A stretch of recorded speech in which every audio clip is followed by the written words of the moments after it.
Мне очень приятно вести первую дискуссионную панель. Хочу поздравить организаторов великолепного форума за прекрасный успех. Считаю, что это очень успешная инициатива, и место, в котором проходит это мероприятие, является символическим. Мечтаю о том, когда такого рода великолепные конференции будут проводиться в Минске, в центре города, и надеюсь, что это будет очень скоро. По крайней мере, мы верим в это и верили, по крайней мере, год тому назад. Сегодня со мной на этой сцене присутствуют прекрасные эксперты, с которыми мы уже длительное время сотрудничаем. Они нам оказывают поддержку, делятся своим опытом и предоставляют информацию, поддержку, которая поможет нам построить свободную Беларусь. Итак, я сейчас представлю наших уважаемых экспертов. Сейчас мы будем обсуждать вопросы экономической поддержки ЕС для Беларуси, а затем можно будет ответить на вопросы участников. Дирк Шубель – это посол в изгнании, можно сказать. У нас есть целый клуб таких послов. С одной стороны, очень печально, что существуют такие послы в изгнании. С другой стороны, мы понимаем, что мы не одни. Огромное спасибо за ваше активное участие в разрешении кризиса в нашей стране. Матей Поповский, который работает в Европейской комиссии, является генеральным директором по вопросам европейской политики, соседства и переговоров о расширении DG NIR. И надеемся, что Матей расскажет нам про экономическую поддержку ЕС в будущем, которая будет возможна. И третий эксперт Малгажата Касюра-Казмирская, наш друг, директор Восточного отдела Министерства иностранных дел Польши. И, естественно, мой коллега Олеся Лихнович, специальный представитель Светланы Тихановской по экономическим реформам и соорганизатор этого великолепного мероприятия. Сначала предоставлю возможность нашим великолепным экспертам, чтобы они рассказали на тему того, что было не так, что можно было сделать лучше, а что было сделано хорошо с точки зрения поддержки ЕС. И можете обсуждать эту тему, можете спорить, можете представить свою точку зрения, потому что я считаю, что это впервые мы являемся свидетелями того, как ЕС объединил усилия, чтобы оказать поддержку. Господин посол, вам слово. Нет, Матей, пожалуйста. Огромное спасибо, Франок. Ты меня пригласил, чтобы я выступал и болтал, и я этим занимаюсь, естественно, постоянно. Итак, с точки зрения подхода ЕС к Беларуси после выборов, это 3С: санкции, солидарность и поддержка, то есть по-русски ССП. Если взглянуть на санкции, то можно конкретно рассмотреть, что есть 4 пакета, которые были приняты гармонично на основании согласованных усилий, и можно сказать, что была одна цель, общая цель и договоренность на уровне ЕС. 4-й пакет экономических санкций является очень жестким, можно сказать. Он на самом деле направлен на определенные отрасли экономики. Конечно, можно всегда ужесточить санкции. Это означает определенные сложности для также бизнес-сообщества. Говоря про солидарность, мы все проявляем солидарность по отношению к людям Беларуси и по отношению к оппозиции. И у нас постоянный с вами диалог с разными группами, с разными сообществами, начиная с фальсифицированных выборов, естественно. И мы, конечно, не сотрудничаем с режимом. Естественно, какие-то связи остаются. У нас есть послы в изгнании. но мы не решаем никаких серьезных вопросов, не общаемся с режимом. А теперь то, чем занимается Европейская комиссия. В первую очередь это поддержка, что связано с принципом no business with regime, и мы не финансируем ничего, что касается режима. И давайте будем так делать, пока не произойдут изменения. В краткие сроки в прошлом году мы переформулировали наш подход к оказанию поддержки, чтобы 30 миллионов евро – это бюджет, который мы пока что отложили в сторону. Это будет инвестиция в будущем. Но была также поддержка для жертв репрессий. Это была такая исключительная поддержка юридическая, медицинская, психологическая. Все, что было необходимо в чрезвычайной ситуации. Это была поддержка первой линии. Потом мы сотрудничаем с гражданским обществом и со СМИ, главным образом через Endowment for Democracy.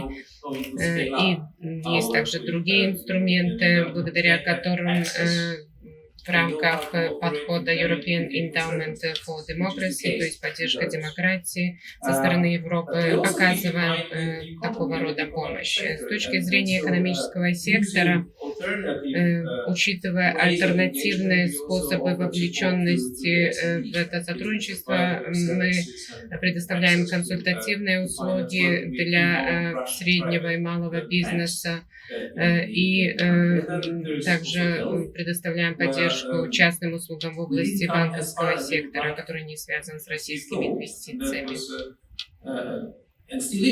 И это до сих пор еще приоритет Еврокомиссии, что мы хотели предоставлять также другого рода поддержку.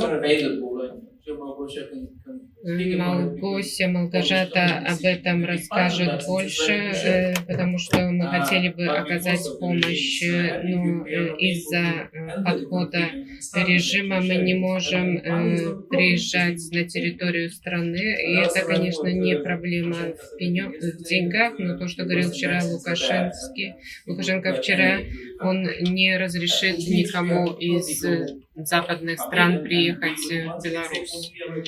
И мы хотели бы подчеркнуть, что мы хотим еще делать, оказывать поддержку организациям, негосударственным организациям, как, например, Caritas, использовать альтернативные методы поддержки и создания сетей. Еще две важные части. То, что касается еще образования, то, что касается независимого образования, инициатив в образовании. Во-первых, мы готовы спонсировать и поддерживать, и продолжаем поддерживать Европейский гуманитарный университет в Вильнюсе, но также есть другие инициативы, которые возникают. Например, ПАЧА – это то, что я обсудил с другим оппозиционным лидером, например, с господином Лукашенко, что мы можем сделать для того, чтобы помочь культурному сектору, как помочь артистам, как помочь людям, которых выгнали с работы.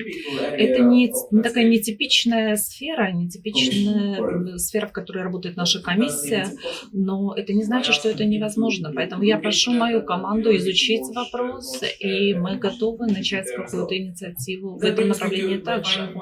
Наконец, мой последний пункт – это экономический план для будущей Беларуси, который был представлен Светланой Тихановской. Это было представлено странам-членам, и это была, на самом деле, командная работа. У нас есть концепция, мы разработали эту концепцию год назад, мы обсудили это с странами-членами ЕС, многие из которых знают все очень детально.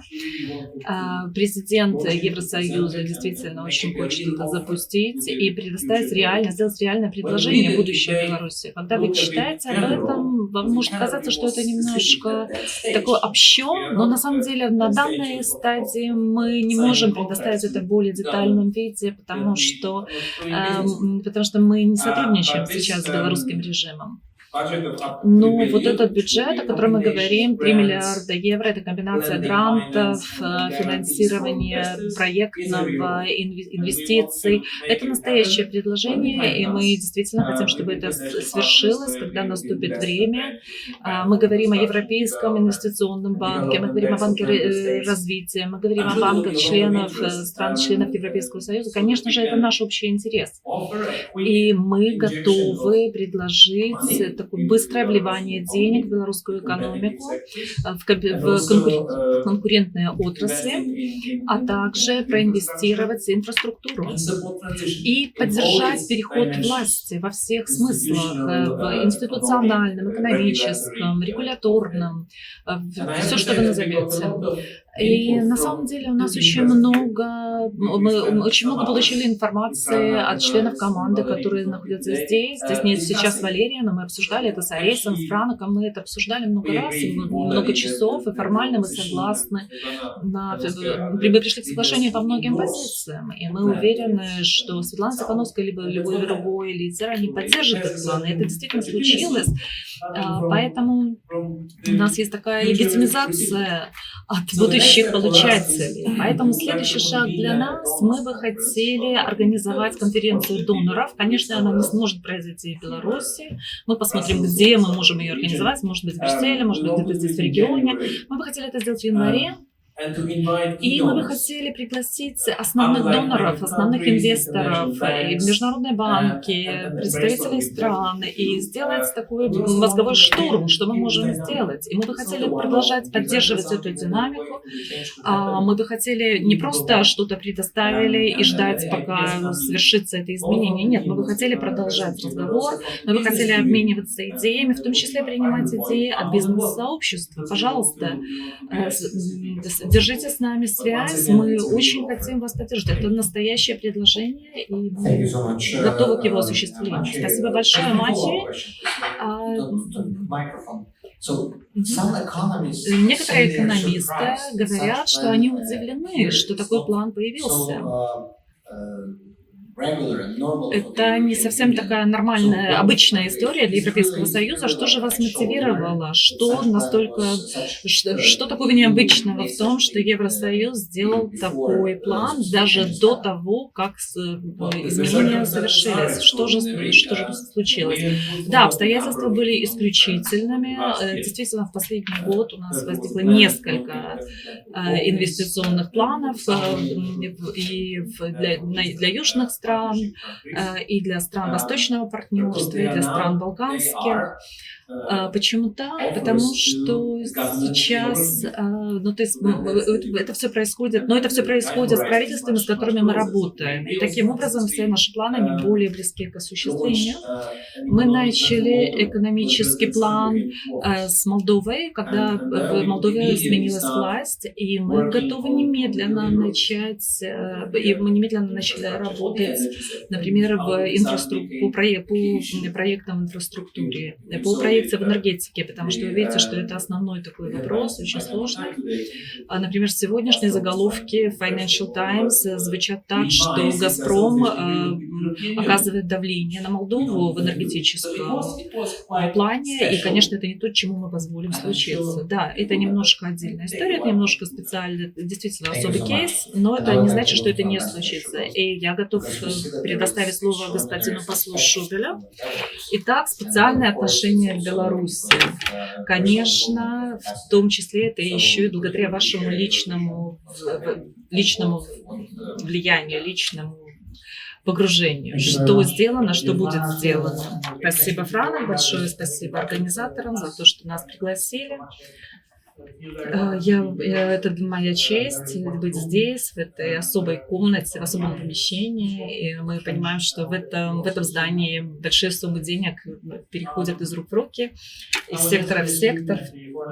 Вчера я разговаривала в Европарламенте, давал речь в Европарламенте, и было много вопросов, в том числе об экономических вопросах, связанных с Беларусью. Но я думаю, что Много вещей уже произошло. Я бы хотела дать пример Украины. В 2014 году мы также подготовили специальный пакет экономический, как только господин Порошенко стал президентом. То есть, с одной стороны, как бы случай Беларуси особо, но на самом деле у нас уже есть в этом опыт. Да, и особенно в этой части мира. Да, и мы стараемся, чтобы изменения произошли, и мы стараемся, чтобы они произошли в Беларуси. Я бы хотела рассказать немножко больше о моем собственном опыте и о том, что происходило с моими коллегами, которые имеют опыт из первых рук об экономическом развитии в Беларуси. То есть, говоря об экономическом развитии в такой ситуации, хотя говорить о ней, начиная с августа 2020 года, несколько странно, потому что эти репрессии белорусского правительства после выборов, конечно, они влияют не только на политическую жизнь, но и на экономику. Поэтому мы вынуждены сказать, что напрямую с политическим кризисом мы ничего не можем сейчас сделать, и структурные проблемы никогда не были решены. И, честно говоря, никаких изменений после падения советской экономики ничего не произошло, и требуется огромное количество реформ, но ничего не происходило на самом деле. В частности, вы знаете, что слишком много государств, слишком много предприятий по-прежнему в государственном управлении, но массовые репрессии продолжают уничтожать доверие бизнеса к стране. Предприниматели, бизнесмены, которые выразили свою гражданскую позицию, а им следовало это сделать, к сожалению, из-за того, что право в стране исчезает и деградирует абсолютно юридическая система, все происходит непредсказуемо, и, в общем-то, это то, что бизнесу не нравится. Поэтому мы считаем, что вся юридическая система сейчас становится просто оружием борьбы с несогласными, увеличивается налоговое давление, и планы о налоговой реформе новые налоговые реформы в основном будут влиять негативно на малый и средний бизнес. К сожалению, период экономической либерализации, кажется, закончился, и частный сектор для государства кажется просто дойной коровой, с которой можно взять больше денег. Бизнес-климат ухудшается. 20 тысяч IT-специалистов уехали из Беларуси с прошлого августа. И Магуру провел такое исследование и продемонстрировали, что 58%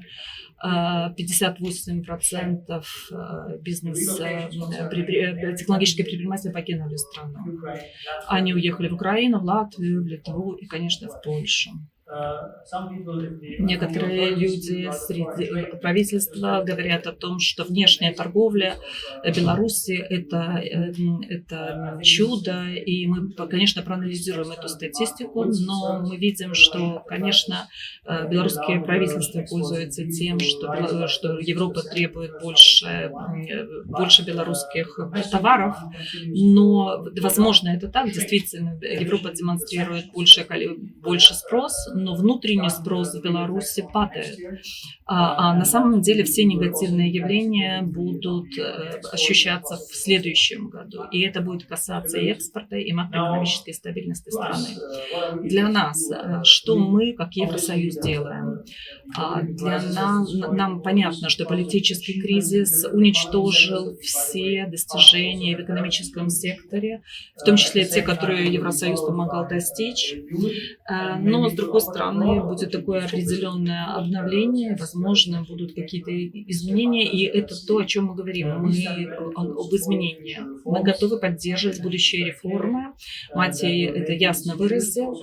Мы постараемся помочь создать более демократические институты, создать рабочие места, возможности для роста. Мы поддержим, опять-таки, наш план нацелен на это. И мы готовы полностью его придерживаться, как только начнется процесс перехода. И кроме того, нам бы хотелось все-таки подписать двустороннее экономическое соглашение. Это единственная страна из бывшего Советского Союза, в которой не подписала договор с Евросоюзом. И таким образом мы надеемся, что такой договор поможет нам улучшить торговлю, и план наш поддержит перестройку в экономике. Также мы поможем со вступлением в ВТО, Всемирную торговую организацию. И на самом деле это тоже должна быть одним из основных целей Беларуси, хотя мы сейчас видим, что белорусским властям нынешним это все равно. Любые потенциальные торговые отношения будут не только между Беларусью и Евросоюзом, но и с другими странами, они всегда будут регулироваться требованиями ВТО. Поэтому для этого реформы тоже нужны. И, конечно, мы о том, чтобы экономическое сотрудничество было более широким. Но в нынешней ситуации мы немедленно должны помочь малому и среднему бизнесу Беларуси, потому что они пострадали больше всех от нестабильности и от репрессий. Поэтому мы работаем над тем, чтобы помочь белорусскому бизнесу, предпринимателям, особенно тем, которые выехали уже в изгнание, которые проходят процесс релокации. Поэтому мы подключаем и консультационные программы, и поддержку для того, чтобы они могли продолжать свою работу в любой стране, в которую они выберут. И в будущем мы надеемся, что они вернутся в Беларусь. Для того, чтобы лучше понять, что происходит, для того, чтобы понять лучше вызовы, которые у белорусских бизнесов в изгнании. Посмотрите, у нас есть отдельная комиссия, которая анализирует этот предмет, и они находят и вырабатывают определенные рекомендации и предложения, которые мы также представим на определенной стадии. Белорусский гид для белорусского бизнеса за рубежом, такой путеводитель, он также будет создан, и мы уверены, что это поможет создать более эффективный механизм планирования, и в том числе для бизнес-операций за рубежом. Мы также работаем с делегацией белорусского бизнеса. Мы бы хотели упомянуть Имагуру, потому что они помогают предпринимательству в Беларуси, и этот проект направлен на малые и средние компании в Беларуси. Они помогают, и, соответственно, наша цель та же самая. Мы хотим помочь преодолеть репрессии. Мы готовы с Имагуру и организовываем глобальную неделю предпринимательства, и мы ищем пути, как помочь, как продемонстрировать наилучшие примеры, наилучшие бизнес-кейсы. Разрешите мне закончить чем-то позитивным. Одна из моих целей, когда я прибыл в Беларусь, была организовать Европейскую бизнес-ассоциацию, но несмотря на все эти препятствия, мы все-таки такую ассоциацию организовали. Она называется UP, ABA и BBA, да, не ABA, а EUBA, да, но такая организация основана. Трудности, условия, конечно, очень тяжелые, и мы никогда такое не представляли себе, и ковид, и политический кризис, но организация продолжает, работает, и на самом деле у нее впереди огромное будущее, большой потенциал, который будет развит, и ассоциация живая, и мы надеемся, что она выдержит до оттепели, до изменений. Даже в России и в Молдове везде изменения будут везде. Бизнес-ассоциации работают. И консультационная. И мы еще даже не подключили основную функцию консультативную для правительств. Я готов ответить на ваши вопросы. Огромное спасибо, господин посол. Итак, мы видим, что есть целый ряд подходов: техническая поддержка, поддержка гражданского общества, СМИ, журналистов, будущих реформ, всеобщий всеобъемлющий план Евросоюза по оказанию поддержки. Это не только выделение средств, это также экспертное знание, опыт, это создание связи, ассоциаций по поддержке белорусского бизнеса, восстановление также их возможности действовать в Беларуси после того, как это будет возможно. Малгажата, расскажите, пожалуйста, также про другие подходы в рамках Восточного партнерства в частности. Огромное спасибо. Большое спасибо за это введение. Хочу сказать, что я не экономист, и поэтому не буду делать вид, что я экономист. Рассмотрю подход с точки зрения политического измерения. Прежде всего, это для меня огромная честь участвовать в этом мероприятии и видеть вас всех в этом зале. Это то, что мы можем сделать, что вы можете сделать, представители белорусского гражданского общества и экономического сообщества. И именно это вы можете сделать, показать, что вы активны, что вы в состоянии работать, поддерживать, сотрудничать друг с другом. Даже если, как говорил Дирк и Мати, ситуация не выглядит слишком оптимистично. Процитирую несколько цифр, поскольку я представляю Польшу во время этого мероприятия. Может быть, вы не знаете пока еще этих цифр. Я хотела бы продемонстрировать, что в течение последнего года в Польше 200 тысяч виз было выдано белорусам, 2000 гуманитарных виз, и, что, возможно, важно для вас также, 19 тысяч в рамках Poland Business Harbor были выделены, предоставлены визы тоже. То есть надеюсь, что это свидетельствует о том, что мы гостеприимная страна, и это свидетельствует также о том, что ваше сообщество является очень активным и процветающим, и мы с удовольствием помогаем этому сообществу. И теперь в рамках Восточного партнерства необходимо помнить про этот инструмент. Скоро будет саммит в декабре, саммит Восточного партнерства. Не забывайте о том, что имеется возможность воспользоваться этой поддержкой, этим инструментом. Поэтому у нас имеется 3 посыла, 3 месседжа в рамках этой программы. И хочу подчеркнуть следующее. Восточное партнерство — это воплощение, можно сказать, ценностей, которые представляет собой европейское демократическое общество. И мы считаем, что огромная разница между тем, как демократические страны сотрудничают, и сотрудничество недемократических государств. Это то, что мы верим в то, что успех нашего соседа – это наш успех. Мы верим в то, что стабильность вокруг нас помогает нам осуществлять наши цели также, и что мы можем друг с другом сотрудничать по направлению к построению лучшего будущего. Второй элемент, второй аспект, на который хочу обратить внимание с точки зрения Восточного партнерства, это то, что это очень гибкий инструмент, это огромная ценность, то есть он адаптируется с учетом ваших амбиций и в зависимости от ситуации. Некоторые страны Восточного партнерства имеют желание войти в североатлантические структуры и европейские структуры. И говоря про Беларусь, важен выбор Беларуси, в каком направлении Беларусь пойдет, и Восточное партнерство окажет поддержку в том направлении, в котором хотите идти. Третий элемент.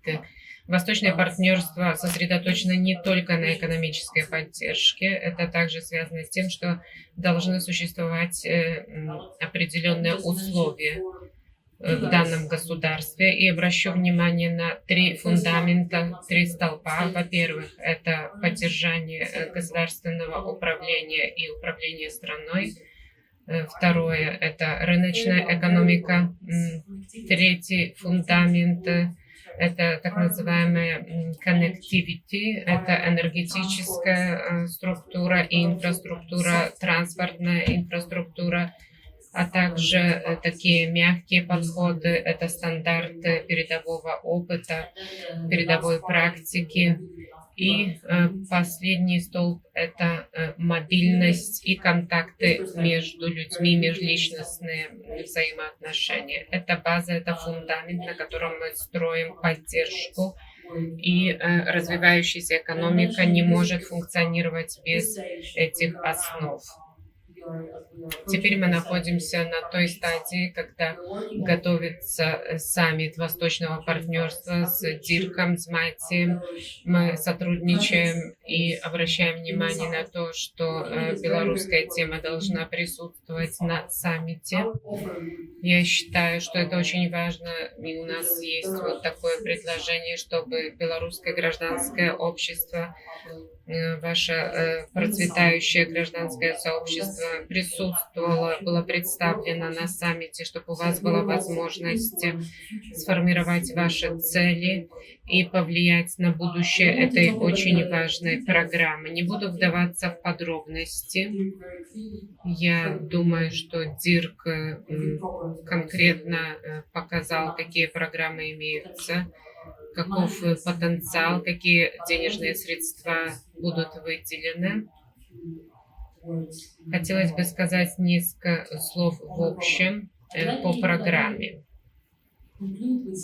Подводя итоги, хочу сказать, что мы в Варшаве делаем все возможное, чтобы поддержать вас. И цифры, которые я процитировала изначально, иллюстрируют наш подход. К сожалению, не могу рассказать многое про vaccines. Как Мати уже говорил, есть такое предложение. Мы предложили это минским властям, потому что это касается спасения жизней. Это была программа, инициатива для белорусского общества. Пока что минские власти отказались воспользоваться нашей поддержкой в области распространения вакцинации, и Матей уже говорил о том, что не очень-то много альтернатив, чтобы это сделать. Я с удовольствием отвечу на ваши вопросы, если они появятся. И хочу еще раз подчеркнуть, что имеются важные инструменты, которыми можно воспользоваться в рамках Восточного партнерства. Приведу два примера. То есть Восточное партнерство могло бы помочь. Украинский саммит только что проходил, и все рассматривали прежде всего политическую составляющую. Также в отношениях Украины с Европой было соглашение, которое была договоренность Open Sky, соглашение «Открытое небо», что очень сильно поддержит воздушное сообщение между Украиной и странами Европейского Союза. И второе соглашение, которая поддержит развитие науки Украины, то есть сотрудничество с научными сотрудниками и исследователями из Украины и странами Евросоюза. И я хочу подчеркнуть, что с точки зрения экономического подхода, поддержка средних и малых предприятий, поддержка экономики Беларуси, это также возможность воспользоваться данной поддержкой, данными инструментами. И на этом завершаю свое выступление. Большое спасибо, Малгажата. От имени Беларуси и белорусского народа хотим поблагодарить Польшу, правительство за поддержку. Это не только визы, это консультация, это предоставление нам помещений, это возможность провести такого рода мероприятия, это безопасная гавань для многих людей из Беларуси, не только бизнеса. Олесь Олегнович, один из организаторов этого форума, вице-президентка из Беларуси, представитель Светланы Тихановской по экономическим реформам. Спасибо, Франок. Хочу затронуть целый ряд тем, которые уже обсуждались коллегами. Прежде всего, хочу сказать, что после того, как мы разрешим политический кризис, основные факторы экономического роста и восстановления экономики это будут прежде всего внутренние факторы. Восстановление доверия общества к государственным структурам, восстановление доверия по отношению к судам, к судьям, к судебной системе, восстановление микроэкономической деятельности. Это будут те факторы, которые позволят нам расти с экономической точки зрения. Тем не менее, я убежден, что Лукашенко оставит страну в очень плохом состоянии. У нас будет гиперинфляция, скорее всего, огромный государственный долг, дефицит, финансирование и рефинансирование госбюджета будет очень сложным. Это отражаться будет на уровне пенсий, зарплат. В течение первого периода необходима будет международная поддержка Беларуси.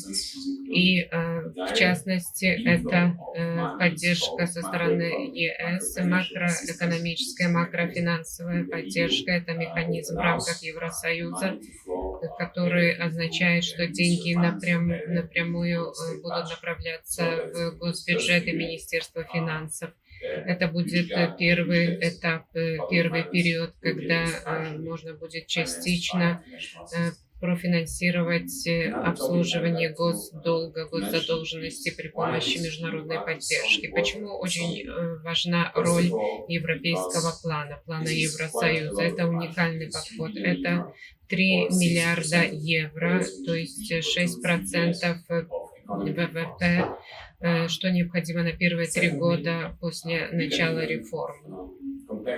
Кроме того, можно это подчеркнуть с текущей поддержкой из России. В 2020 в декабре после выборов Беларусь и Россия официально договорились на $1,5 миллиарда в виде суд для Беларуси. Месяц тому назад Беларуси было обещано очередные 6 миллиардов 400 тысяч долларов до конца года. До 2021-2022 конца этих лет по обещаниям Беларусь получит 2 миллиарда долларов в виде суд.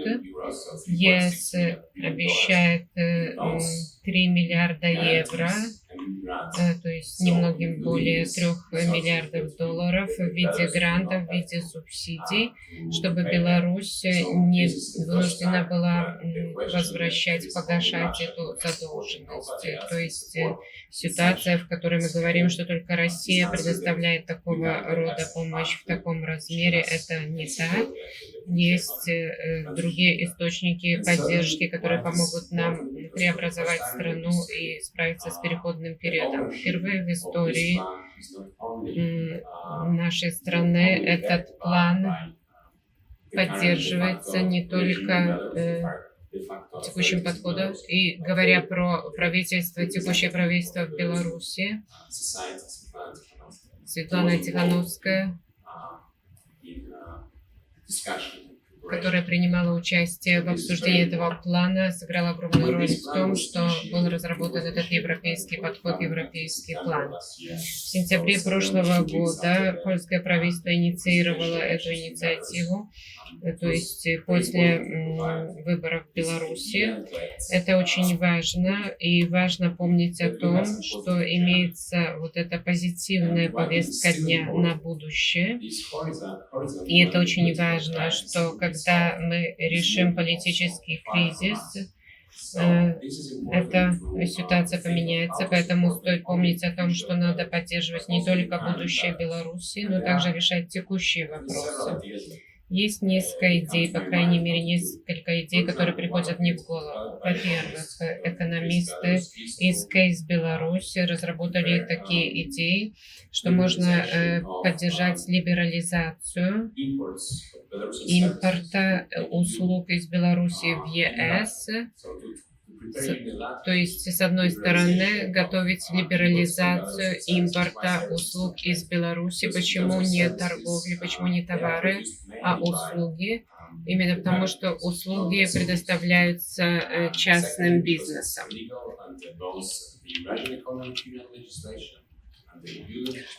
И таким образом мы говорим о том, что это можно сделать через правовую систему ЕС, ВТО. И такой кейс уже был. Так было сделано для 6 балканских стран. Для них была открыта либерализация товаров и услуг. То есть, таким образом, это возможно делать даже в одностороннем порядке. Второе, что можно сделать, это поддерживать создание и развитие белорусского бизнеса за рубежом. Потому что если невозможно поддерживать бизнес внутри страны, то важно поддерживать, оказывать им поддержку за рубежом. В таких странах, как Польша, Литва, Латвия, Украина, в тех странах, в которых белорусский бизнес существует. Что еще? Бизнес-программа для молодых. Так, чтобы в будущем они могли вернуться, например, в Беларусь и использовать эти навыки и наработки, эти привычки, то, чему они научились здесь. Если вы думаете, так как это бизнес-конференция, то я хотела бы сконцентрироваться на бизнесе больше, чем на других группах населения. Если вы думаете, что белорусские бизнесы, которые уехали из страны по политическим причинам, если вы думаете, что большинство из них бежало без денег, без каких-то активов, потому что ничего прихватить с собой было невозможно. Они бежали с маленькими чемоданами, потому что, оказавшись в Украине, в Польше, они зачастую имеют только то, что не смогли вывести в своих головах. То есть у них нету сотрудников, у них нету социальных контактов, у них нету финансовых ресурсов. Поэтому важно поддержать их. Например, созданием гарантированного фонда, который поможет им, даже не имея кредитной истории, здесь, в Польше, использовать кредиты, получать займы из банков в Польше, Литве, Украине. Пусть даже это будет по обычным рыночным ставкам, но, по крайней мере, они могут это получить в отсутствии кредитной истории, потому что белорусская кредитная история не работает в Польше. То есть без кредитной истории такой гарантийный фонд мог бы помочь им стартовать. Таким образом, у нас есть несколько идей, которые о том, как поддержать белорусский бизнес прямо сейчас, не ожидая окончания политического кризиса. Спасибо, Алис. Я бы хотел, чтобы на этот вопрос ответили наши спикеры. Алис упомянул многие вещи, которые могут стать частью такой позитивной повестки.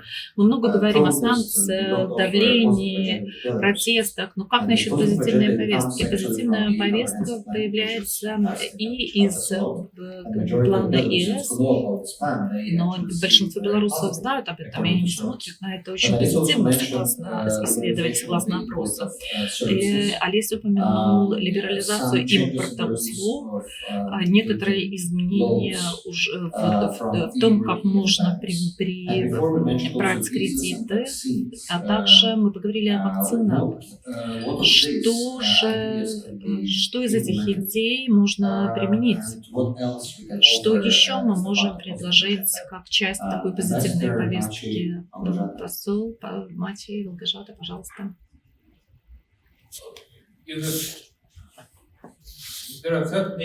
Есть несколько вещей, которые мы можем делать прямо сейчас. И это значит, что мы обсудили вакцины. Вакцины, вот, пожалуйста, мы можем их отгрузить завтра, но никто не позволяет, чтобы они въехали в страну. И это действительно проблема. Некоторые идеи Алис обратил внимание, например, на сервис услуг. На самом деле это очень чувствительный сектор в Евросоюзе. Вы помните, возможно, вы помните обсуждение несколько лет назад о рабочих в Европе. И это была политическая, можно сказать, основной политический вопрос для польского правительства. Мы очень, мы осторожны с тем, что мы обещаем, но это не значит, что это невозможно. Что касается макроэкономики, финансовой системы, как Олесь сказал, русские всегда говорят, что они основные кредиторы, но на этом с этим совсем есть ярлычок о цене, а условия европейских кредитов гораздо лучше. Давайте я скажу это просто. А то, что мы обычно делаем, конечно, с легитимным правительством, и это часто происходит, мы предлагаем макроэкономическую финансовую поддержку. Это большие кредиты, большие займы, которые по несколько сотен миллионов евро. Мы просто... Мы только что осуществили очередной транш на Украину, в Молдову. Это кредиты, но на хороших условиях. Намного меньшая проблема для оплаты, для того, чтобы их возвращать для правительств. Поэтому мы гарантируем, что банки могут выдавать эти кредиты частным инвесторам. Конечно, в идеале мы должны были бы предоставить гарантии банкам, которые работают в Беларуси. Но даже для тех бизнесов, которые находятся снаружи страны, даже те, которые находятся за рубежом, бюджет, за который я в ответе, он может быть использован внутри Евросоюза. Ну, например, в других странах соседках, например, в Украине, это немножко по-другому. Украина сейчас будет включена в нашу основную схему гарантий. Это большой бюджетный план. Он создается для того, чтобы продолжалось развитие страны. И почему нет? Если белорусский бизнес находится в Украине, почему мы не можем это включить в такие схемы гарантийные? Конечно, это будет гораздо быстрее. Еще кое-что я хотела бы добавить, кое-что, что мы обсудили. Мне кажется, летом, и когда мне об этом сказали, у вас была идея построить такую какую-то мощность, такой хаб будущих менеджеров для правительства, для того, чтобы люди начинали учиться. Такие кадры будут нужны, когда случатся перемены. Мы находимся с вами в фондовой бирже Варшавы, и вы знаете, что у этого здания очень интересная судьба. Ну, например, даже в той же Польше нам приходилось начинать с нуля, но можно приготовиться заранее. Нам нужно некоторое количество компетентных, умных людей, которые вернутся в страну и которые займут позиции, которые смогут продвигать перемены. Да, я добавлю к тому, что сказал Мачи. Основное, о чем мы говорим, это все-таки нам нужно двустороннее соглашение, потому что многое можно делать, базируясь на нем. Вы можете спросить ваших друзей из Молдовы, Украины, Грузии, как ассоциации действуют и как действует такое соглашение. Поэтому мы начинаем с соглашения, и это хороший старт. Возможно, трудно будет сделать такую ассоциацию прямо сейчас, но если такое соглашение будет между Евросоюзом и Белоруссией, это уже будет хорошим началом. Например, вот такое у нас соглашение есть с Арменией, и это уже хорошо, хотя Армения не является членом Евросоюза, она является членом Евразес, но тем не менее это хороший старт. И, в общем-то, это не вызывает таких вопросов даже в России. Так, это для начала. может договориться об этом. И мне бы моя рекомендация была бы еще посмотреть, что можно сделать с Европейской комиссией. Нам надо понять, какие правила для внешних программ. И мы могли бы обмениваться экспертизой, знаниями, региональными какими-то правилами. И вы знаете, что такие программы уже существуют многие годы с другими странами. И когда время наступит, такие программы можно будет развивать, в том числе и не только и в Польше, и в Литве, и в Латвии. Мы уже работаем с банками. Прежде всего, мы бы просто хотели вернуться к тому сотрудничеству, которое у нас уже было. С 2016 года у нас уже были такие программы, даже с Лукашенко, но нам бы хотелось пойти глубже, потому что, как вы знаете, Европейский банк развития сотрудничал с Белоруссией, и у них были очень хорошие программы для развития бизнеса в Беларуси. Давайте не будем забывать о членах Евросоюза, которые могли бы добавить тоже, потому что у них есть очень интересные институты, которые могли бы помочь. Есть маленькие фонды, есть, и у них, как только условия будут благоприятствовать, почему нет, почему мы не можем это использовать? И это не иллюзия, всего лишь нам нужно правильное время и правильная ситуация, и мы начнем работу. Еще несколько слов. Но мне тут немножко трудно комментировать, потому что похоже, что у нас есть еще отдельная сессия о том, как Польша может помочь Беларуси. Это уже другая дискуссия. Все примеры, которые вы уже упомянули, они очень важны. Я думаю, что, опять-таки, одна из важнейших вещей для понимания, как сказала это Олеся сказала в самом начале, когда время придет, когда ситуация в Беларуси будет более...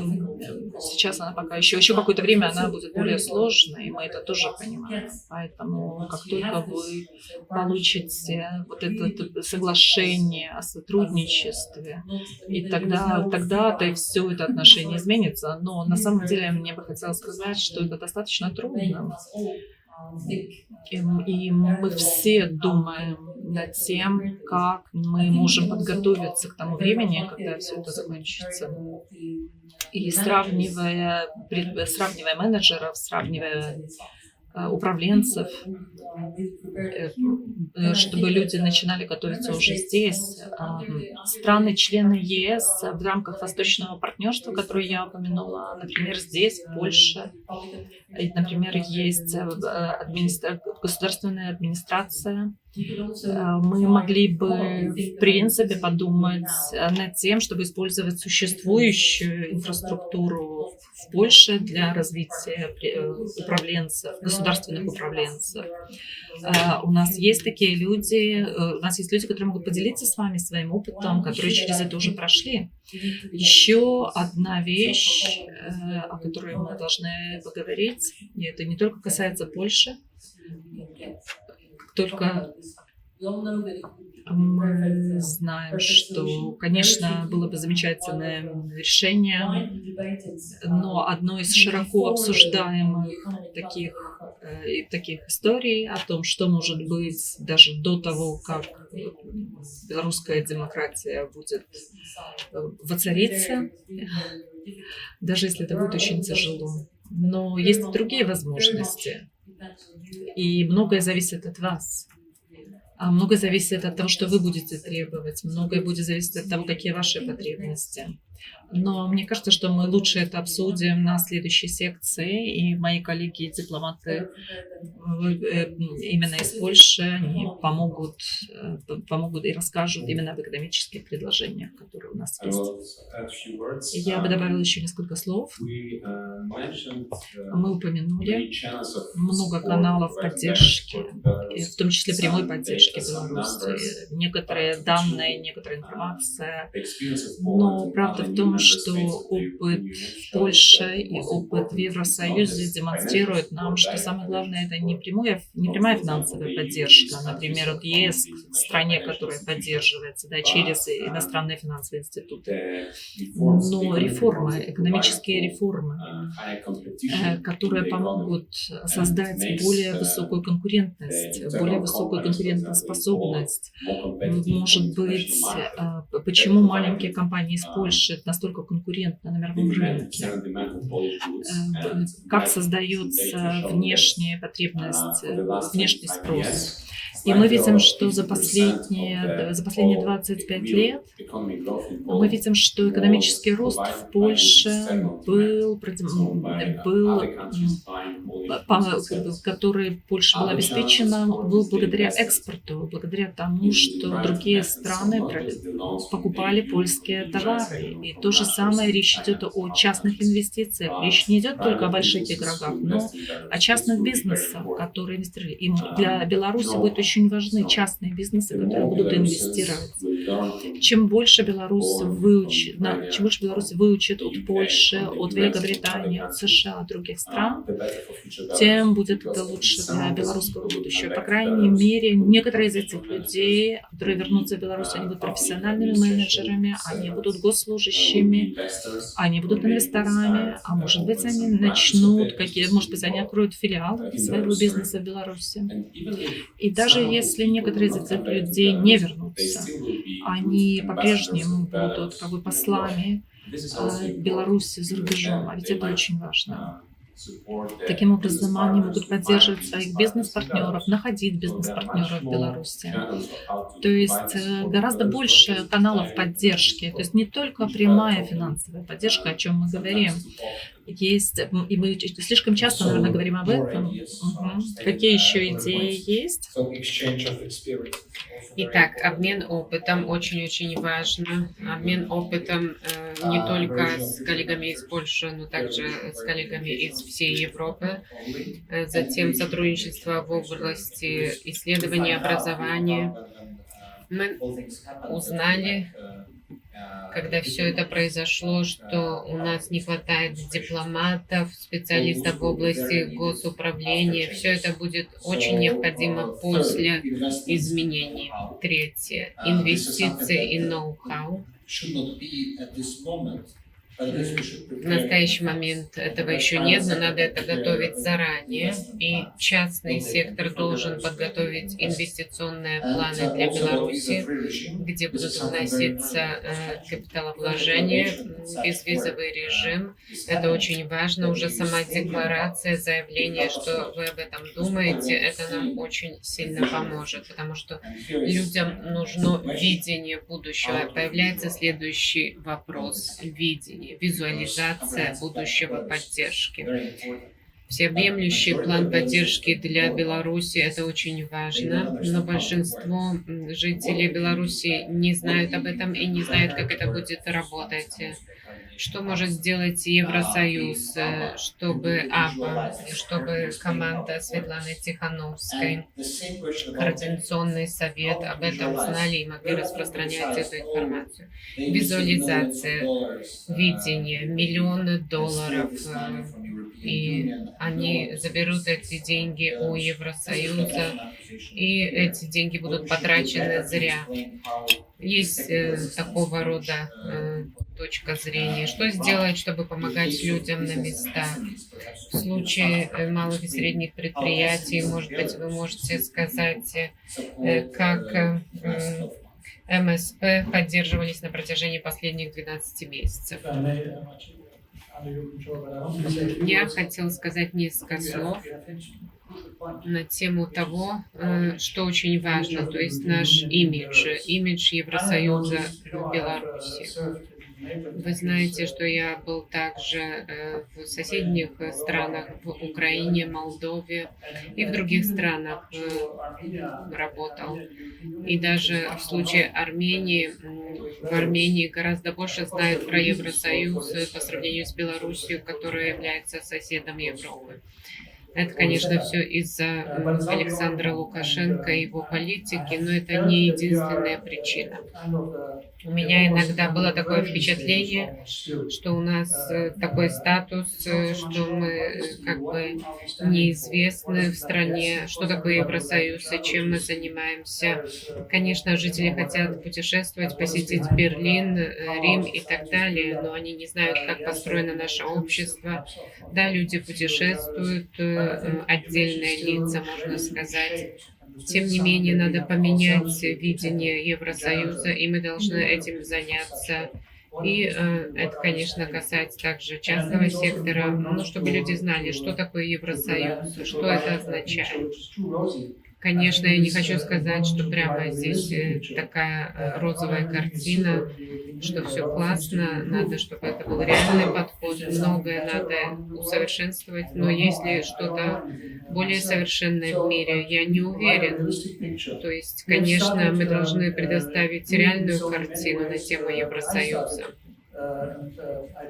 Когда я после Андрея Викторин заняла эту должность, она путешествовала по Беларуси, посещала разные области, разные города, и мы хотели говорить про то, что сделать для Гродненской области, Гомельской области. И нам удалось построить хорошие контакты с многими людьми. Представители госадминистрации, конечно, были недовольны, но тем не менее нам удалось начать работу с людьми и рассказать, что мы делаем для обычного населения. Даже если это было 50 тысяч евро, это достаточно значимая поддержка в некоторых ситуациях, в некоторых областях или городах. Это поддержка для МСП. У нас есть целый ряд инициатив, мероприятий, встречи с органами местного самоуправления. К сожалению, это уже невозможно после событий прошлого года. И, конечно, мы предоставляли информацию в Фейсбуке, на интернет-сайтах, но это не то же самое, что личный контакт с людьми. И мы хотели бы делать это совместно. Даже в Евросоюзе многие не знают, чем мы занимаемся здесь или в Украине и в других странах. Очень много еще надо сделать. Мы стараемся делать все возможное, чтобы поменять этот подход и эту ситуацию. Матик, наверное, расскажет еще немножко на эту тему. Хочу начать с философских рассуждений. Очень часто имидж Евросоюза в соседних странах лучше, чем представление о Евросоюзе внутри Евросоюза. Например, Грузия. Грузия ценит Евросоюз больше, чем, например, сам Евросоюз или соседние страны. Польша тут является исключением, можно сказать. Ну, такова правда. Ну что ж, сложно продать хорошую историю. Если произошло что-то плохое, то мы постоянно про это слышим. Оно всюду в СМИ. Например, Erasmus, либерализация визового режима. После какого-то периода люди считают, что это как бы обычная ситуация. Например, Erasmus. Все считают, что они этого заслуживают, и они к этому привыкли. И мы уже не можем говорить о том, что это классная программа. Точно так же, как это было в начале. То есть это означает огромные усилия нас всех. Говоря про Беларусь, я не знаю, много ли мы можем сделать. Можно пользоваться соцсетями, информацией в соцсетях. Мы поддерживаем такого рода инициативы, если эти соцсети расположены за рубежом или в Беларуси. Я не знаю, хорошая ли идея посещения отдельных городов из-за уровня репрессий. Наверное, это не хорошая идея. Но в других странах, где мы присутствуем, мы можем посещать просто-напросто населенные пункты. Но надо выжидать и нам нужна ваша поддержка. Я из Брюсселя не вижу эту картину. У нас могут быть великолепные идеи, есть зонтичная программа, есть для Беларуси, есть Грузия. Тем не менее, это означает сотрудничество с конкретными людьми на местах. Но Беларусь не является пока частью этой сети. У нас есть сеть молодых послов, и я встречался с этими молодыми людьми, которые были своего рода волонтерами. Мы их обучали, и они принимают участие в реальных кампаниях, например, из Грузии, из Армении, из Молдовы. Они занимаются конкретной работой, сотрудничая с нами. И они это делают, потому что у них есть конкретное убеждение, а не потому что мы их заставляем быть послами Евросоюза. Может быть, не в настоящий момент, но надо будет воспроизвести эту модель в Беларуси в будущем. Я хотела бы также прореагировать на то, что было сказано коллегами. Я согласна с этими предложениями, что это как раз для вас возможность принять участие в этих процессах. Но, может быть, что может сделать для Беларуси, это один подход. Но мы сообщество людей, которые знают, что вы можете быть самыми лучшими послами Евросоюза лично. И, может быть, это парадоксально, но ситуация, связанная с пандемией, с ковидом, к сожалению, дала нам возможность понять, сколько мы можем сделать благодаря соцсетям, что не обязательно надо быть в Минске, в Гродно, в другом городе, в котором вы предпочитали бы быть, я это понимаю. Но не обязательно там находиться на местах, чтобы общаться с молодежью. И я думаю, что молодежь — это самый классный элемент для наших инвестиций. Не только нужно, чтобы вы вносили свою лепту, и чтобы мы благодаря вам понимали, в чем состоят проблемы. Но я говорила про восточное партнерство. Это доработано с учетом ваших потребностей. Вы можете формировать эту программу совместно с нами. То есть это мой посыл, мой месседж. И добавлю к тому, что сказал Мати, в рамках восточного партнерства есть целый ряд программ и продвижение идей Евросоюза. Например, мы общаемся с журналистами, 850 журналистов и профессионалов в сфере СМИ прошли обучение на протяжении многих лет. Молодые европейские послы, о чем уже упоминалось, очень много общения, коммуникации. И ваша роль здесь является огромной, и вы должны доказать, работает ли это на практике. Мне кажется, что чтобы представить себе эту положительную повестку, подготовка, обучение, просвещение молодежи, подготовка их к будущему, это не только индивидуальный подход. Это означает, что надо охватить огромное количество людей, организаций, которые займутся обучением, которые будут организовать встречи, лекции, выступать публично. Это сложная работа, но есть определенные истории успеха. И в частности, Сергей Чалый, который присутствует в этом зале, 20 лет работал и еженедельно представлял в Тутбае, Ютьюбе информацию, ролики, рассказывая на тему сложных вопросов, и говорил это на простом языке, доступным языком. И после всех этих лет тяжелой работы YouTube-видео смотрят 200 тысяч представителей аудитории еженедельно. Я не знаю, как выглядит это в Польше. Есть ли такие экономисты с таким аутричем? Чтобы достичь этого успеха, надо работать 10 лет. Это невозможно подготовить хорошую программу в течение недели, месяца.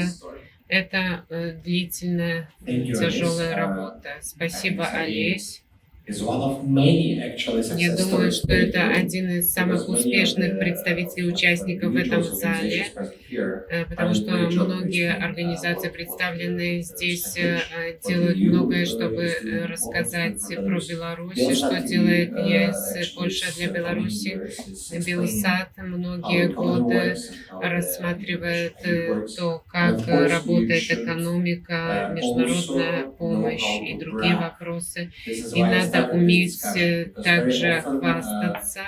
И я об этом говорил, что некоторые люди слишком скромные, в отличие от политиков, и они слишком скромные, чтобы рассказать про то, чем они занимаются. Многие говорят, что самое важное — это дело, а не слова, но надо также уметь рассматривать и рассказывать, как 3 миллиарда евро поможет обычным белорусам, которые работают на предприятии, на тракторном заводе, как это поможет пенсионеру, школьнику, как Сергей Чало это делает. Мы должны ежедневно объяснять людям, как он это делает в соцсетях, в каналах, как это все работает, и мы вовлечены в это, но действительность выглядит в мире, в реальности, поскольку не все понимают, как это работает.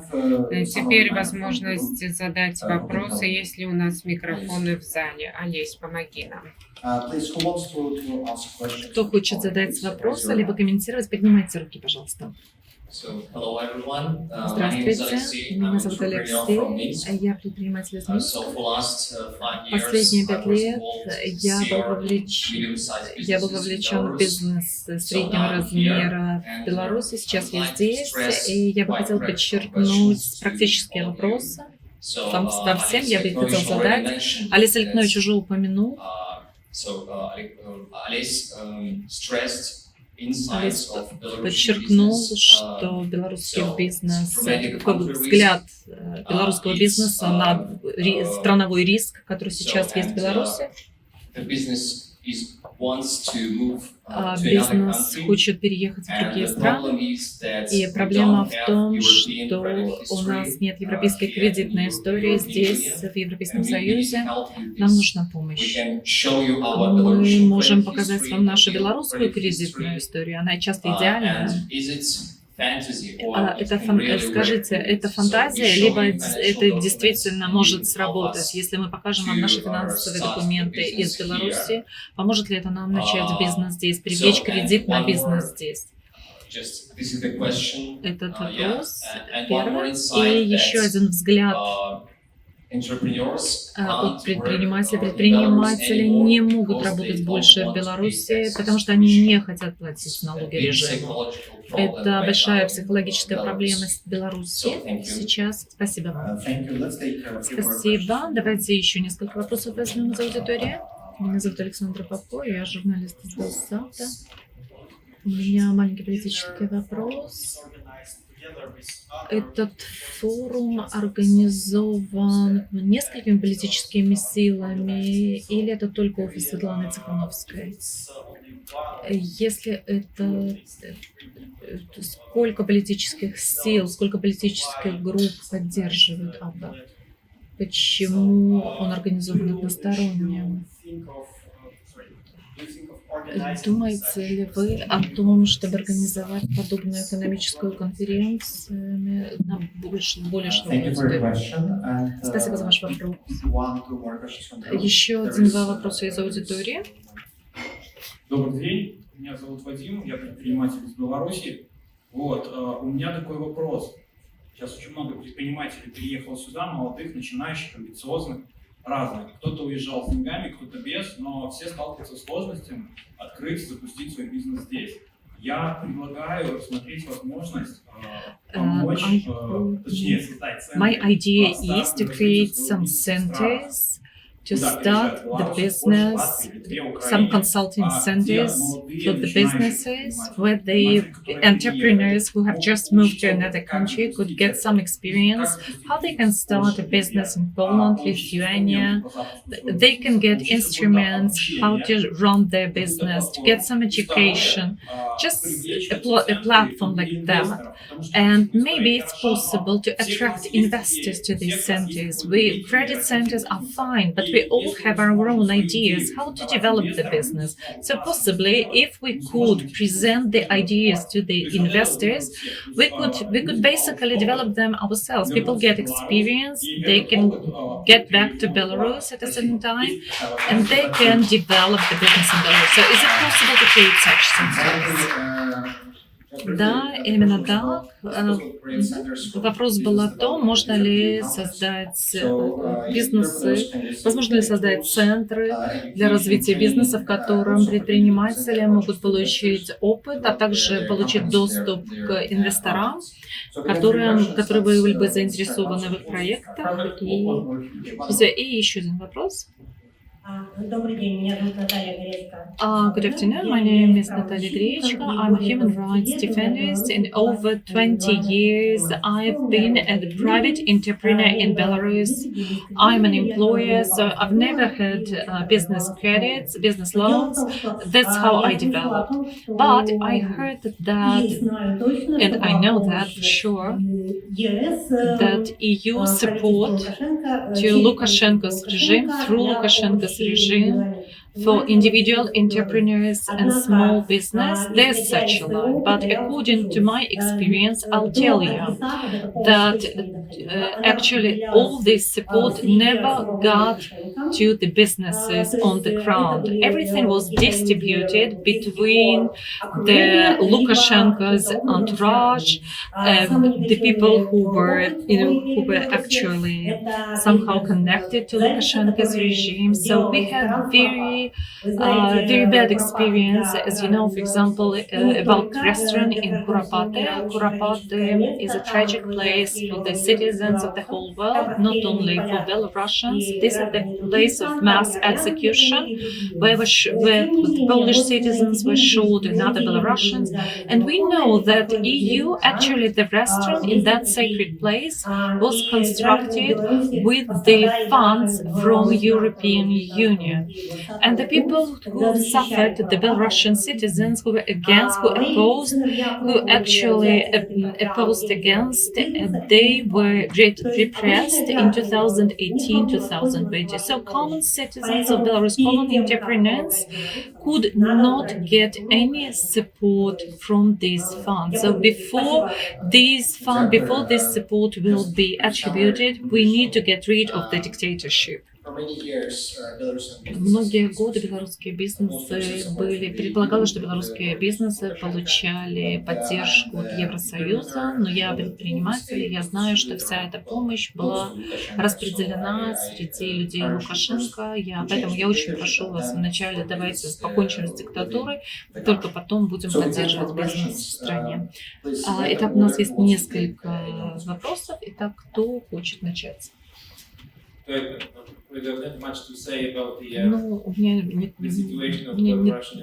на самом деле, я не так много могу сказать о ситуации белорусских предпринимателей в Евросоюзе. И я наверняка не тот человек, который предложит вам много советов, но многое можно сделать. Посмотрите на польские бизнес-организации. Они могут наверняка предложить вам техническую помощь. И вы можете, таким образом, здесь можно либо начать свой бизнес, либо его перезапустить в Литве, Латвии, Польше. Если это страна восточного партнерства, мы, как миссия, можем помочь в определенной мере. То есть это то, чем мы занимаемся, собственно говоря. Ну, я уверен, что есть пути, но я согласен. Я бы хотела то же самое, что вы сказали, поддерживая предыдущую даму. Да, мы бы хотели, чтобы вначале произошли изменения, чтобы быстро продвигались изменения. Мы, собственно говоря, это то, о чем мы сегодня и вы говорили всю конференцию. Это все о будущем Беларуси, о том, что мы хотим сделать. И очевидно, что мы хотим демократических преобразований, и которые тормозятся одним человеком. Что касается вашего предложения о бизнесе, я думаю, что в Евросоюзе, в каждой стране у нас есть ассоциация бизнеса, которые именно для этой цели находятся. Поэтому моя идея такая: вначале попробуйте в каждой из стран Евросоюза, попробуйте связаться с национальной бизнес-ассоциацией. Могут ли они вам помочь? Могут ли они поддержать ваш проект? Например, в Германии, в моей родной стране, таких ассоциаций очень много. Даже как бы локальных, даже местных. Вам не обязательно ехать в столицу. Даже в любом провинциальном городке такой центр есть. И я уверена, что также и в других странах. Поэтому я бы начал с этого. Но если это была ваша идея, что мы создадим как центры, которые будут только для белорусских бизнесменов, которым пришлось покинуть Беларусь, то это, конечно, нереалистично. Мы не можем сделать такое только для вас. Но в странах, таких как Польша, Литва, Латвия, там, где вас большинство, да, мне кажется, они уже специалисты, они знают о том, как помогать в таких случаях, и их, и местные власти, и провинциальная власть, они все абсолютно знают, как с этим работать. И, наконец, еще, что я могу предложить вам, если у вас есть какие-то особые нужды, напишите нам, и мы посмотрим, возможно, мы можем найти кого-то или что-то, что могло бы вам помочь. Вот это мое предложение вам. Конечно, малые и средние предприятия, да, как нам приходилось с ним сотрудничать, а с кем еще мы могли сотрудничать, если не с режимом. Ну да, это правда, ваша претензия справедлива. Да, мы следили за тем, чтобы наши средства правильно распределялись. И мы знаем, что хочу вам сказать, что некоторых предпринимателей арестовывали за то, что они получали поддержку от Евросоюза. И это значит, что все-таки какие-то средства добрались до адресатов, которые не были связаны с Лукашенко. Поэтому, возможно, не большинство, я не знаю об этом. Но, пожалуйста, дайте нам конкретные примеры, и мы, конечно, просмотрим, о чем идет речь. И еще вопрос о кредитной истории. Я не знаю, готов ли кто-то ответить на этот вопрос. Возможно ли разрешить этот вопрос кредитной истории? Кредитная история. Как изменить правила? Снова, да, в следующей секции мы поговорим об этом более подробно, но я бы хотела сказать, мы понимаем. Понимаете, это немножко кризисная ситуация. Это все еще кризисная ситуация, она требует времени. Обратите внимание, что польский бизнес-харбор, мы на самом деле его создали и запустили очень быстро. Я не эксперт, но из того, что я понимаю, то, как мы это сделали, как мы это развиваем, на самом деле это живые программы, они действующие. И все вопросы, которые вы поднимаете, и, возможно, их нужно адресовать туда. И я бы хотела обратить ваше внимание, что помимо кредитных проблем, у нас есть и другие огромные проблемы. Например, визы. Мы говорим о визах. И нам бы хотелось обратить внимание на такие проблемы тоже. Мы не слепые. Мы абсолютно открыты ко всем вашим предложениям и идеям. Просто, пожалуйста, пишите нам, давайте нам знать об этих проблемах. Но чтобы вы понимали, 20 тысяч людей приехали сюда только из Беларуси по визе польской бизнес-харбор. И на самом деле это очень сильное сообщество. Я уверена, что у вас получится таким сообществом достучаться до нужных властей. И замечательная идея. И опять-таки я поддержусь и скажу еще раз про восточное партнерство. Я также понимаю, что АБА тоже работает над этими проблемами и уже разбирается с этими вопросами. Поэтому это все такие живые вопросы, с которыми мы работаем. Мы открыты их обсуждать, и мы готовы сотрудничать с вами о них. Я также отвечу еще на вопрос об организации. Этот форум, это бизнес-форум, и мы стараемся делать его настолько открытым, насколько это возможно. И вот почему у нас так мало политического вмешательства здесь. Вы видите здесь в основном представители либо польских, либо европейских структур, то есть во всей Польше, не просто польской биржи. Евросоюз, Еврокомиссия. А во второй день вы увидите очень много людей, представителей белорусского бизнеса, польского бизнеса, и это это ответ на ваш вопрос. А еще вопрос о том, как поддерживать людей, у которых нет кредитной истории. Мы представили эту идею о создании гарантийного фонда, и пока что она собрала очень много позитивных ответов, позитивного внимания, в том числе от Европейской комиссии, от Европейского инвестиционного банка, от вице-президента Европейского инвестиционного банка, от польского коммерческого банка, которые говорят о том, что если такая идея будет разработана, то они согласны быть посредниками. Единственный вопрос и самый важный, кто предоставит финансирование, кто предоставит, собственно говоря, финансы для этого. Опять-таки, такие темы не разрешаются в один подход, и очень часто речь идет даже не о днях, не о месяцах, иногда о годах, потому что в Евросоюзе у вас должен быть консенсус от 37 стран для того, чтобы начать какую-то программу, для того, чтобы развить какую-то идею. И до недавнего времени в Польше не было такого института, который бы представлял интересы именно белорусского бизнеса. Поэтому ассоциация стартовала совсем недавно. АБА началась только...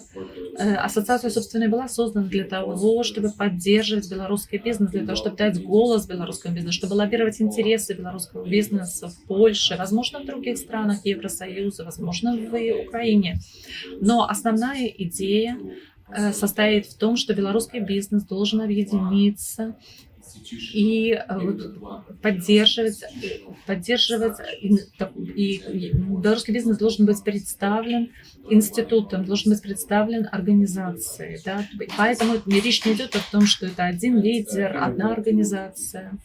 Очень важно все то, о чем вы говорили, задавая вопросы. Это как раз суть того, чем мы занимаемся. Это обучение на тему азов бизнеса. Это помощь тем, кто приезжает из Украины, Беларуси. Это помощь со стороны бизнесменов Беларуси, Украины, других стран. Это бизнес-ангелы и целый ряд других инициатив. Я считаю, что это великолепная идея, что мы тесно сотрудничаем,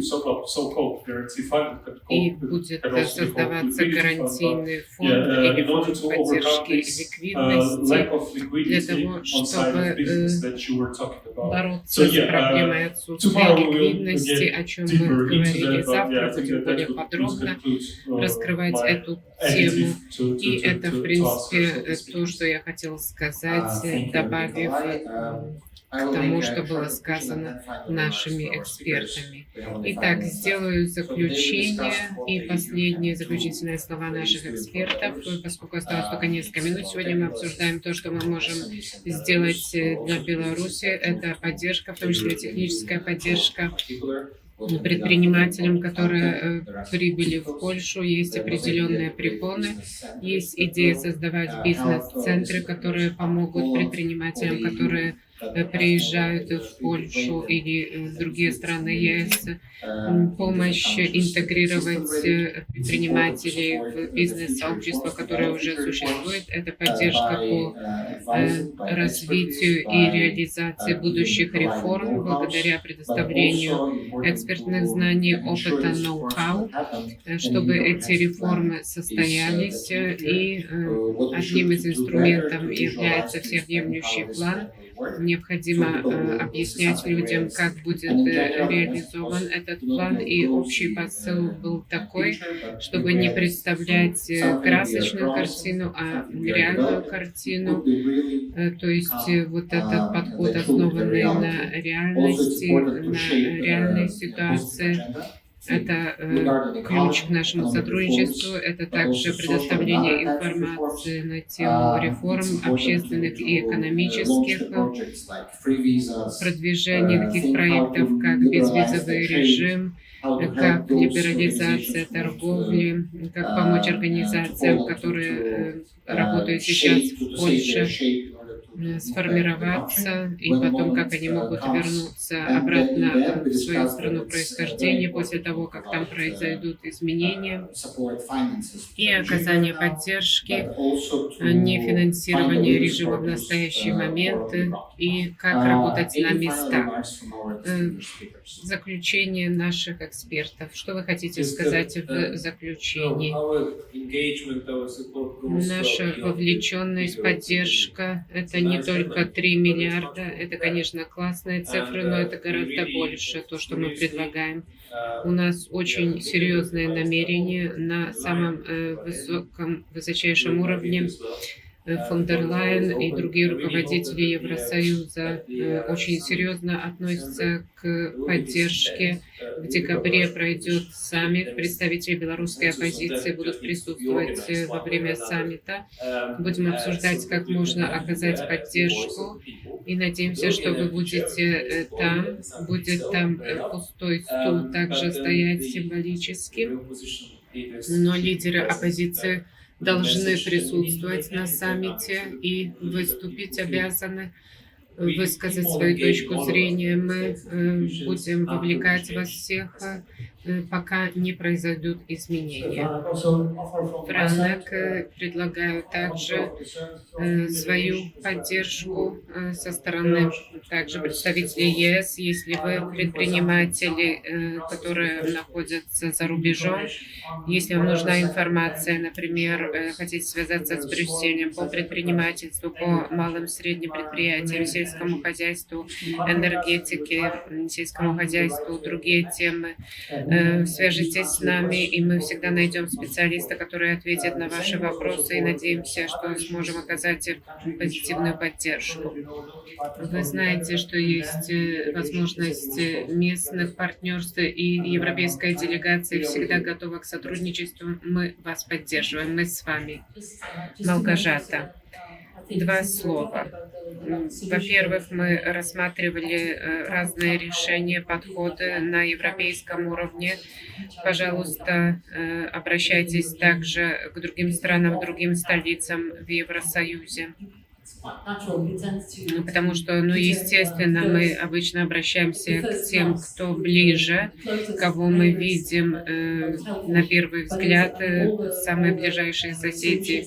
Это самая важная помощь, но по финансовым вопросам можно искать также поддержку на всеевропейском уровне. Так что взгляните также на другие учреждения, институты в Евросоюзе. У вас есть коллеги, друзья, которые работают также в других странах. И хочу еще одно подчеркнуть, пока это не было упомянуто, но обратите внимание также на другие страны в рамках Восточного партнерства, те, кто только что провел реформы, чтобы не терять времени. Мы все оптимисты, по крайней мере, мы присутствующие в этом зале, и вы оптимисты, поэтому вы занимаетесь этими вопросами. Но прежде чем план для демократической Беларуси будет реализован, воплощен в жизнь, пользуйтесь опытом тех стран в регионе, которые проводят реформы или только что запустили реформы. Спасибо. Мой заключительный комментарий состоит в следующем, что впервые в истории у Беларуси огромная сила лоббирования за рубежом, и мы можем напрямую общаться Наше гражданское общество с политическими лидерами общается напрямую с представителями нацправительств европейских стран, с структурами, управляющими в Евросоюзе, общаемся напрямую. Так что пользуйтесь этой возможностью, пользуйтесь успехами. У нас нет армии, у нас нет госаппарата, как у Лукашенко и его режима. Поэтому нам нужна ваша вовлеченность, ваш вклад в построение бизнес-сообщества. Это тот момент и то место, где не политические лидеры, а именно предприниматели могут реагировать.